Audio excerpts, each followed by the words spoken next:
Hey all, and this is the Furwood Forest Feud event. This is an Earth Commander event and Noble Killer. So I made up a few teams to get myself started. There's a Crusade team and a Bosses team. So the Crusade team is basically just a bunch of older Ultimate forms. Primal Protectors as lead. This is for the 300% damage and 600% HP bonus. This allows me to take pretty much any Earth Commander card, which is pretty useful. Savage Swarm. This is quite a good card as it has that passive that poisons the enemies. The Defiant Duet. This has the killer skill needed. This is 2 pink stars, so it gives me 600% bonus. So let's go back. Protectors of the Realm. This is definitely an older card. This is quite a decent older card though, as it does increase Earth Commander attack. So a good card to have on the team. And then finally, Quick and Dirty. A very old card. Just spawns a few extra power gems, nothing special about that card. Then if we go on to the bosses, this team is slightly different as you need Noble Killer relics to remove the shields. So I have 5 of those instead of my usual Earth relics. Well, with the exception of the last one that's also Earth, but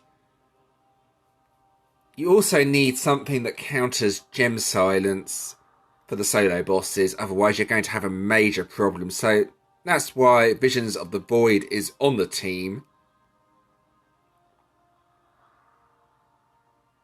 So here's the deck.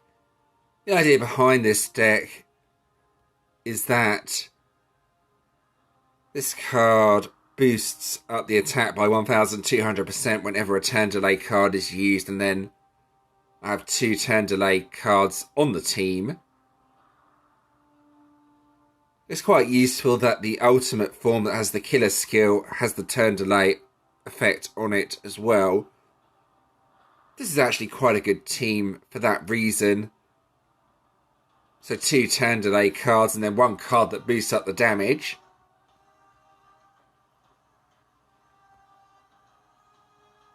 You have a look at this card, increases the enemy's turn counter by 1. It's a couple of pretty basic teams, nothing special, but they've got me through the Crusade, they've got me through the Corellium map, and they can beat the Corellium solo bosses. So now let's get on with opening the vault. There's a vault special this time around as well that's quite interesting. So here we go with opening the vault. 24 hours only epic vault special includes a guaranteed master hero. So should I go for that? Well, maybe. I'm going to open the first 2 tiers of the vault. If I get something good from this, then I won't need to go for that pack. Obviously, if I don't, then I'm probably going to go for it. A guaranteed master hero that's relatively modern for 3,000 gems is a pretty good deal in my opinion. Plus you get 3 other cards, so there's a chance you'll get something else good to go with it. Now let's see what I get from this. Rubbish start.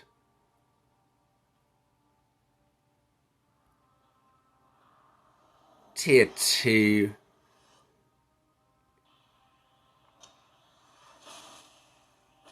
Okay, so that's absolute garb.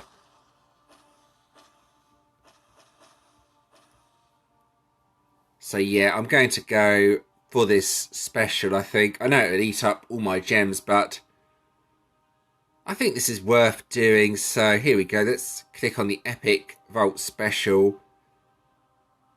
Guaranteed Master Hero. Here we go. And 3 other cards. So you never know. I might get the full deck from this. There's a chance.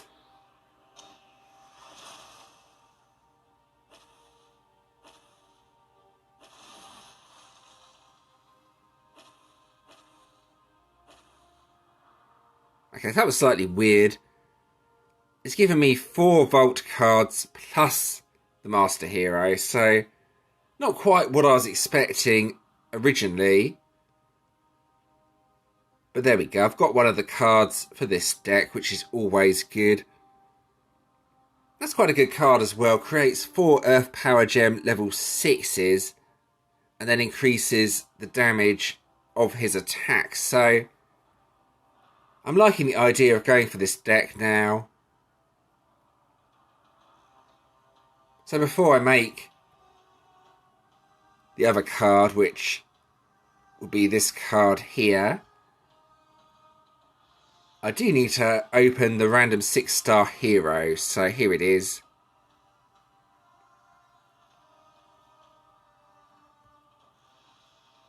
Let's see what I get. Jeez, how is that even a reward? That card is so old. It's Generation 2. My goodness. I mean, this is a really strange collection. 3 very old cards. I've no idea how to even get this card. Well, apart from gambling with the vault, but that card is so bad. It's not worth my time.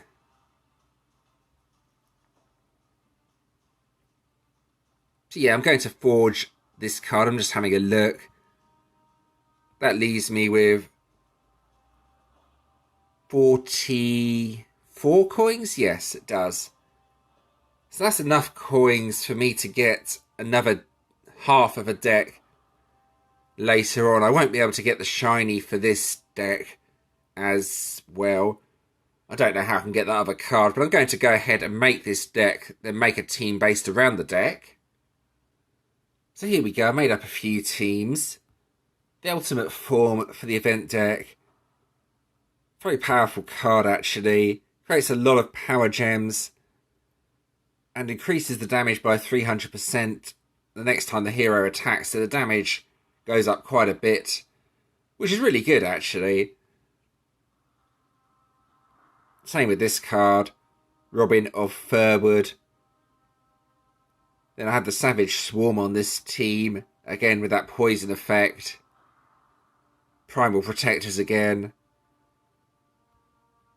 And then the final event card. John the Outlaw. I don't think this one has the damage boost though, unfortunately. It's only the other cards. So I may end up swapping that one out. I'm not sure yet. But yeah, that works on both guild bosses and solo bosses. The main thing to know about the guild bosses is they have armor. And I believe John the Outlaw is the card that you need to counter armor. So you can't really swap out John for the guild bosses. But you could for the solo bosses if you wanted to. Now as for the Crusade, it's just the same team but different relics basically, so not much difference there. Again, I need the relics to break the noble shields at the start, so those relics are pretty much essential. I'm not convinced they're breaking all the noble shields. No, this one doesn't, so let me just swap that out.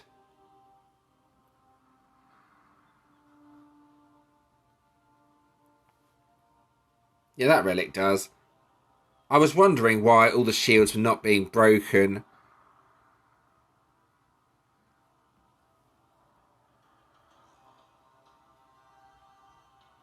Yeah, I'm not really sure why that one doesn't break noble shields. I'm a bit confused by that, but never mind. It is what it is. So let's get on with some actual gameplay. So I might as well start with the Crusade. Let's go straight into that lovely Carillion map.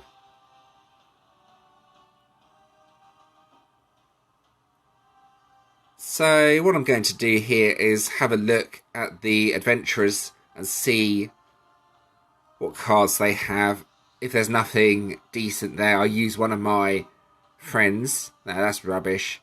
I could probably get away with pretty much any Earth Commander card here. I don't know. I'll give this a go and see if it works.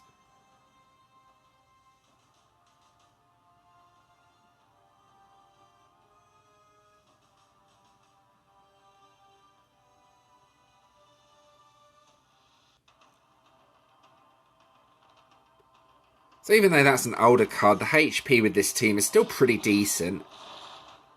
So yeah, I'm pretty sure I can take pretty much any Earth Commander card and get through the Corellian map.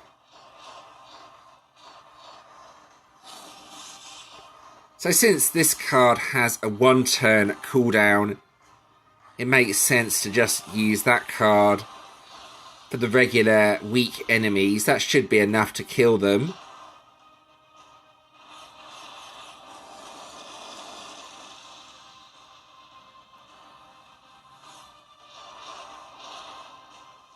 So for the mini bosses, I may want to use an extra card as well. Let's have a look what we got. Probably use this one as it's the weakest card. That should probably be enough to kill the mini boss. And then for the end boss, use all the cards and try and do as much damage as possible.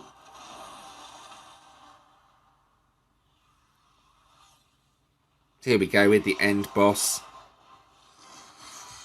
Let's go ahead and use all the cards. That doesn't actually attack, that's a damage reduction skill. And that should just rip straight through the boss without any problems. Lots of power there, crikey, yeah. How much is that? 200 billion maybe? So yeah, I can take any Earth Commander card. So this should be a fun event. I also got some key gifts already. I've only recently started playing the event. So I'm going to keep on going with the Corellian map until I finally get a solo boss up. Alright, so I have a solo boss up. Let's give my team a good testing on this. So I'm going to use my guild boss team as it's exactly the same as my solo boss team. The one thing I may do with the guild boss team is make one change. This is just so I have a better armor counter. I'm not decided if I will actually make this change or not. When I get to guild bosses, I will show you what I mean. It's only one noble shield now. You get enough earth gems even without that many earth relics, so this is pretty good. Gem silence was dispelled, so let's see what sort of damage I'm doing here.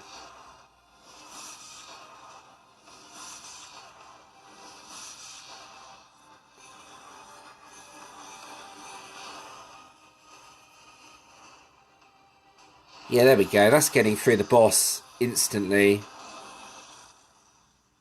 25% overkill, that's not bad, but the important thing is to kill the boss. I'm not so fussed about the overkill. I just wanted to get through the boss as quickly as possible. So I just got some bonus keys from the Crusade, so let's give it a go on the Corellian guild boss. Now, there's one thing you can do if armor is not countering. You can swap out John for this card. Give me a second. It's actually an Earth Slayer card. Here it is. And why is this card so good?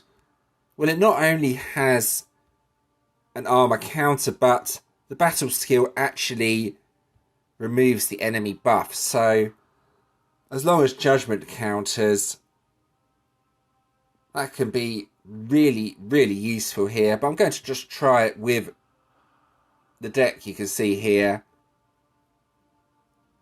See what sort of damage I can do to the boss. Someone else is hitting it as well. Let's go and help out and see if I can get it killed. You never know. The damage is not bad with this deck.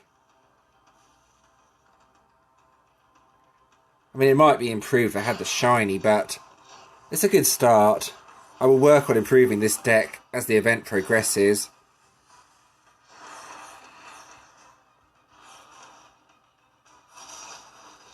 So armor did counter. So now I can do some nice damage. Well, hopefully anyway. Right, here we go. That was quite nice. I think they were XI gems. Yeah, so that's not bad at all. I need a bit of help from the guild, but I can definitely kill the Corellium guild boss with this team. I can keep using primal protectors as well, since it's a 1-turn cooldown. So I'm about to keep chipping away at the health until the other cards are ready.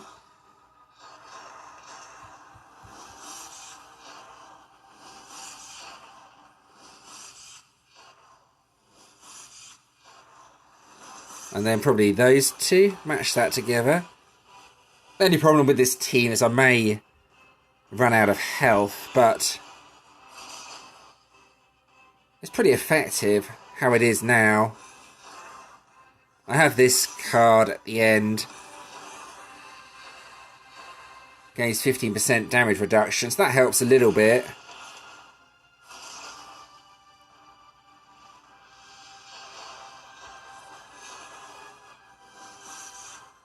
Ideally, I don't want to match too many power gems before the other cards are ready,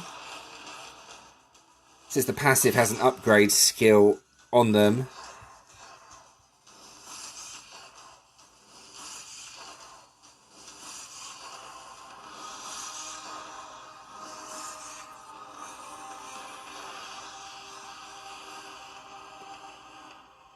Yeah, that's not bad at all. I just need to power up the cards and maybe awaken one of the cards. I'm not going to do any more damage to the boss as well.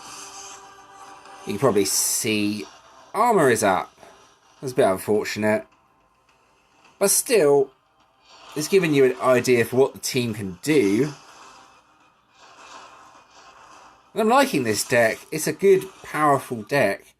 It works on its own as well, without needing too many other cards to support it.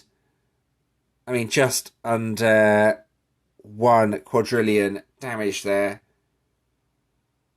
With a bit of work, I would hopefully get it over the 1 quadrillion. Finally, let's move on to the collection and the rewards. There are ultimates this time around, but I've not had one spawn yet. When I do get one to spawn, I'll maybe go up to level 12 or 13 with it, and then quit out. As soon as I can't get any overkill on the boss, it's probably time to abandon the ultimates. So it's a dragoon collection this time around. Arguably the best collection in the game, especially for those who enjoy GVG. I've already finished this collection and I've only been playing for around 2 hours, so gives you an idea of how quickly you can finish this collection. I did most of the towers this time as well, so I had a good start on the event. Now let's get all these annoying support cards out the way and have a look if it's a warden or a dragoon. I've not had a look yet, so I have no idea.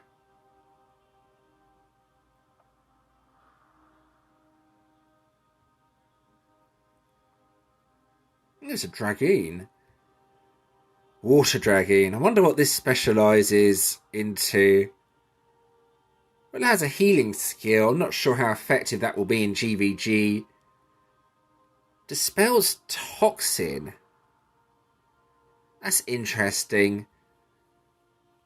It's hard to really say much about the dragoons though, as I can't check what they specialise into. And that's basically what you're going to want the dragoon for, to specialise it into something else. And there we go. I think that about covers this event. If you do have any questions or suggestions regarding this, as always, please let me know in the comments. I will do my best to help. And thanks for watching.